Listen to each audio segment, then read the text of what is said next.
नमस्कार दोस्तों, मैं अरविंद कुमार आप सभी का अपने चैनल पर हार्दिक स्वागत करता हूं।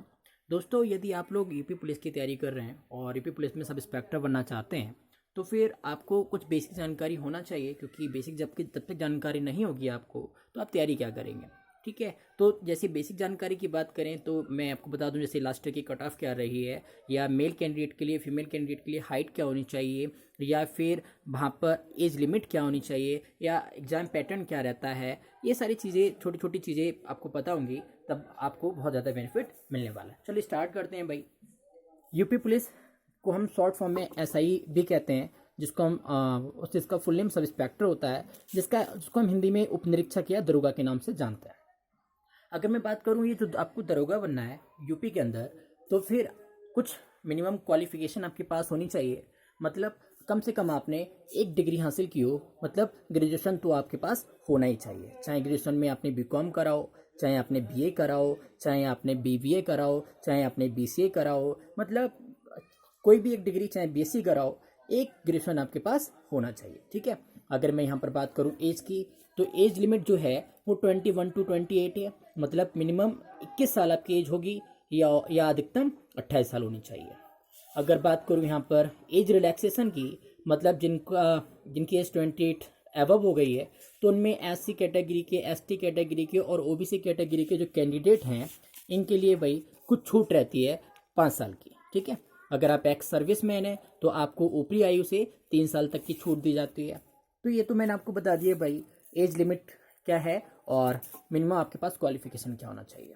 अब हम थोड़ा सा फिजिकल एबिलिटी समझ लेते हैं। बहुत सारे बच्चों के दिमाग में क्वेश्चन रहता है कि सर हाइट क्या होनी चाहिए, या हाइट के साथ सर रनिंग कितनी करवाते हैं, बहुत सारी बातें। तो कि पहली चीज़ तो ये है कि आप मेंटली और फिजिकली फिट हो। बहुत ज़रूरी है कि आप जब किसी भी डिफेंस या पुलिस, इस तरह की कोई भी जॉब आप देखना चाहते हैं, तो आपका मेंटलिटी और फिजिकली फिट होना बहुत ज़रूरी हो जाता है। फिजिकली फिट की एबिलिटी की बात करूँ मैं, अगर आप मेल कैंडिडेट हैं और जनरल ओबीसी या एससी कैटेगरी के हैं, तो आपकी हाइट कम से कम 168 सेंटीमीटर होनी चाहिए। वहीं अगर आप फीमेल हैं और जनरल ओबीसी या एससी कैटेगरी से बिलोंग करते हैं, तो आपकी जो हाइट है वो 152 सेंटीमीटर होनी चाहिए। ठीक है, अगर मैं बात करूं मेल कैंडिडेट हैं और एसटी कैटेगरी के हैं, तो आपकी जो हाइट है 160 सेंटीमीटर होनी चाहिए। वहीं अगर आप फीमेल कैंडिडेट हैं, एसटी कैटेगरी के हैं, तो आपकी जो हाइट है 147 सेंटीमीटर होनी चाहिए। ठीक है, तो ये तो मैंने आपको हाइट के बारे में बता दिया। अगर हम बात करें कि भाई दौड़ाते कितना है, वो रनिंग क्या रहती है, तो रनिंग जो है वो 28 मिनट का समय मिलता है, और वहाँ पर 4.8 किलोमीटर की रनिंग करनी पड़ती है मेल कैंडिडेट के लिए। वहीं अगर मैं बात करूँ फीमेल कैंडिडेट के लिए, तो वहाँ पर 16 मिनट का समय मिलता है और 2.4 किलोमीटर रनिंग कराई जाती है। ठीक है, और यहाँ पर फीमेल के लिए एक बात और ऐड होती है कि उनका जो मिनिमम वेट है वो 40 किलोग्राम से कम ना हो। ठीक है, तो ये तो वही फिजिकल एबिलिटी में कुछ बातें रहीं। थोड़ी सी और बात बता दूं, अगर आप मेल कैंडिडेट हैं तो आपका वहाँ चेस्ट भी देखा जाता है।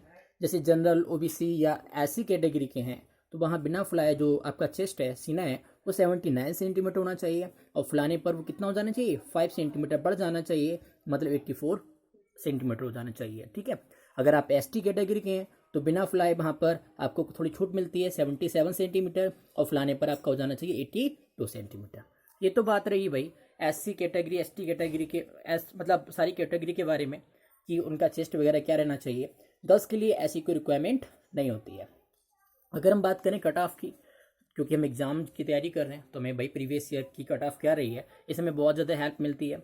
अगर मैं बात करूँ कट ऑफ की, तो वही जो मेल कैंडिडेट में जनरल की जो कट ऑफ रही है वो 252.46 रही, ओबीसी की रही है 230.51, एससी कैटेगरी की रही है 227.03, एसटी कैटेगरी की रही है 243.55। वहीं अगर मैं बात करूं फीमेल कैंडिडेट की, तो जनरल कैंडिडेट की 224.42 रही है, और ओबीसी कैंडिडेट की रही है 217.56। ठीक है, तो ये तो मैंने आपको बता दिया कट ऑफ के बारे में। अभी कट ऑफ आपको मैं बता दूं, ये 400 मार्क्स में से बनती है। कितने में से बनती है, 400 मार्क्स से। ये 400 मार्क्स डिवाइड कैसे होते हैं मैं आपको बताता हूँ। देखिए, हमारा जो रिटन एग्ज़ाम है एसआई का, उसमें 4 पार्ट रहते हैं। एक पार्ट आता है सामान्य हिंदी का, जिसके 40 क्वेश्चन रहते हैं, और टोटल मार्क्स उसके लिए 100 नंबर होते हैं। दूसरा होता है कानून संविधान और सामान्य ज्ञान का, जिसमें कानून संविधान के 24 और सामान्य ज्ञान के 16, मतलब कुल 40 क्वेश्चन इसमें भी रहते हैं 100 नंबर में। ठीक है, रीजनिंग की बात करूँ तो रीजनिंग के भी 40 क्वेश्चन होते हैं और टोटल 100 मार्क्स होते हैं इसके लिए भी। अगर मैथ्स की बात करूँ तो मैथ्स के लिए भी 40 क्वेश्चन रहते हैं, टोटल 100 मार्क्स रहते हैं। मतलब टोटल आपके 100 400 नंबर में का 400 नंबर का पेपर होता है और हर फॉर्मेट में 40 क्वेश्चन आपसे पूछे जाते हैं।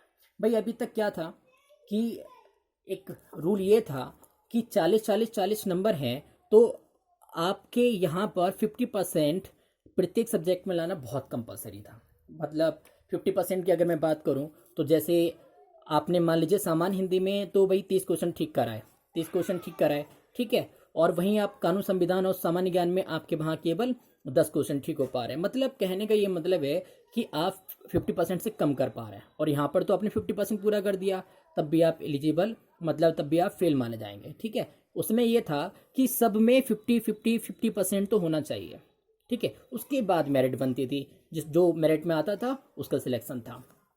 लेकिन अब क्या है, अब गवर्नमेंट ने थोड़ा सा यहाँ पर राहत दे दी है, क्योंकि कई देखा गया बहुत सारे स्टूडेंट्स जो बहुत अच्छा परफॉर्म कर रहे हैं लेकिन किसी एक फॉर्मेट में 50% की कंडीशन को पूरा नहीं कर पाए और वो डिस्क्वालीफाई हो गए, ठीक है। इसीलिए अब गवर्नमेंट ने क्या कराया कि 50% की जगह 35% कंपलसरी कर दिया है। मतलब 40 क्वेश्चन है। मतलब इसमें से या 100 क्वेश्चन में से 35, 100 में से 35, 100 में से 35, 100 में से 35, मतलब 35 कम से कम होनी चाहिए, ठीक है। तो ये 35% की उन्होंने यहाँ पर एक क्राइटेरिया रख दिया। थैंक्स ऑल फ्रेंड्स, आपको वीडियो समझ में आ गई होगी। धन्यवाद।